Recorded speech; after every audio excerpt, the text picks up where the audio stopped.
I'm feeling very lazy today and don't feel like doing anything. Hello Srishta, come on, let's listen to Aditya Hridayam on Vidya Parampara channel. It's like an energy booster which makes us active and enthusiastic when we feel dull.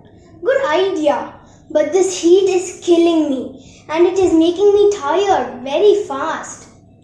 True, but without the heat and light from Surya Bhagawan, it is impossible for creation to survive.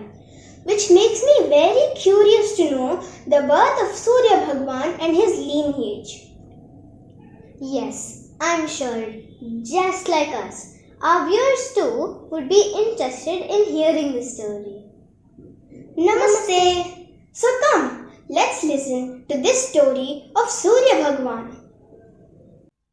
When Brahma began creation, he created Daksha and his wife from the tips of his thumb. Daksha had 13 daughters. Among them was Aditi. She was married to sage Kashyapa, with whom she had 12 sons. They were known as the Adityas. One among the Adityas was Vivaswan, known to all of us as Surya Bhagawan.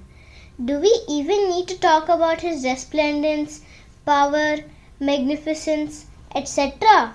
He has all these qualities and so much more. Absolutely, Srishti. The glories of Surya Bhagavan can never be overemphasized.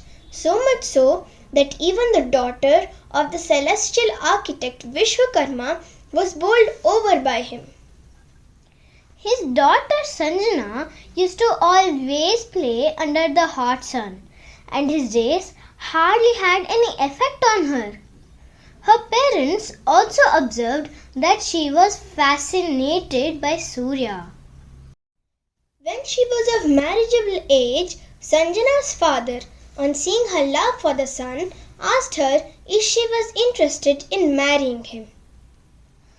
Oh, wonderful! And how thrilled she was at this proposal. The one she was revering all the while was going to be her husband. The marriage was one splendid affair. After the wedding, Surya took Sanjana to his abode. She loved her new home and was very happy. They soon had a son whom they named Manu. The sages blessed him and he grew up to be a very wise man. Suddenly, one summer, Surya's rays became very intense and unbearable. Even Sanjana could not face the glare from him that she closed her eyes. Oh no! This angered Surya Bhagawan to such an extent that he cursed Sanjana.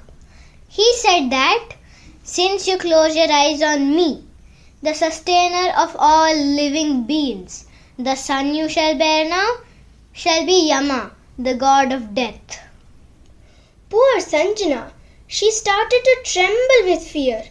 On seeing this, Surya continued to curse her, saying that she will bear a daughter called Yamuna, who will be as fickle-minded as her. Sad, very sad. Many months went by, but Sanjana could not muster courage to go near Surya. As pronounced by him, Yama the terrible and Yamuna the unsteady were born to Sanjana. But she was still not happy and was immensely scared of facing Surya. She then decided to flee from him, but the love for her children and husband stopped her. No mother can do that. Then she saw her shadow, Chaya, and asked her for help. Sanjana narrated all that happened and requested Chaya to pretend to be her and go to Surya. Nice idea. Let's see if it worked. Chaya immediately agreed as she was the only one who could take the glare of Surya. She only put forth one condition before Sanjana. And that was, if Surya ill-treats or threatens to curse her, she would disclose the truth. She assured Sanjana that though it was a difficult task, she would try to do her best. Fair enough. Sanjana then went to her father's house. She told her father that she could not bear the intensity of Surya in summer. Sanjana was happily staying there for a few days. How lucky! But her happiness was short-lived, as her father told her that a married woman should always stay with her husband and asked her to go back. Sanjana had expected this and had already decided to go to the forest if her father sent her out. She then decided to turn herself into a mare and started doing penance to reduce the strength of Surya's brightness. And Chaya, meanwhile, had gone to Surya's abode and had taken Sanjana's place. She explained to Surya that she had overcome her weakness, and he also told her that he had forgiven her. She loved her new home and started taking care of Sanjana's children. How nice! She then gave birth to 2 sons, Savarni Manu and Shani, and a daughter, Tapti.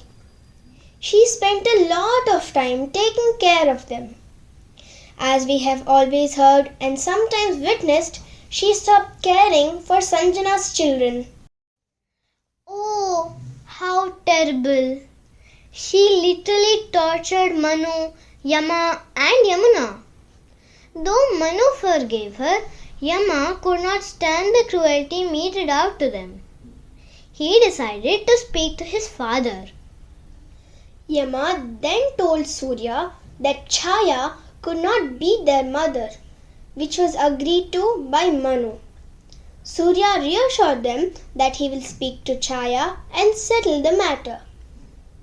Surya then threatened Chaya to speak the truth. She immediately blurted out that she was Sanjana's shadow, Chaya, and also told him that Sanjana wanted her to take care of all of them while she was away. Surya guessed that Sanjana would be in her father's house and went to Vishwakarma's house. He told Surya that she had come there to protect herself from his brilliance. Further, he also told Surya that she had turned herself into a mare and was undertaking penance in the forest to obtain a milder form for him. On Surya's request, Vishwakarma chiseled away 1/8 of his race, and they went in search of Sanjana.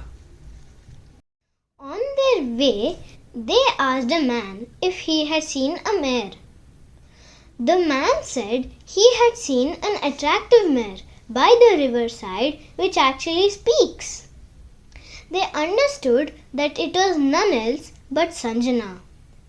Surya walked up to the mare and asked the mare to go back to its own form. Sanjana wanted her boon to be granted before going back to being herself. As soon as Surya told her that he had chiseled away his intensity, Sanjana took her original form. She inquired about her children and promised Surya that she will never leave her home again. They took the blessings of Vishwakarma and went back to their abode. Surya Bhagawan forgave Chaya, and along with Sanjana and their children, they lived happily ever after. Srishti, you realize something? As we were telling this story, I realized that Lord Rama belonged to the family of Surya Bhagawan too, and it is fitting that he chanted Aditya Hridayam on the advice of sage Agastya to his own forefather Surya Bhagawan before he faced Ravana in battle. Oh yes, Srishta. The entire lineage of Surya Bhagawan is the solar dynasty to which many great kings belonged. We hope you enjoyed listening to the story as much as we enjoyed narrating it. Dhanyavadaha.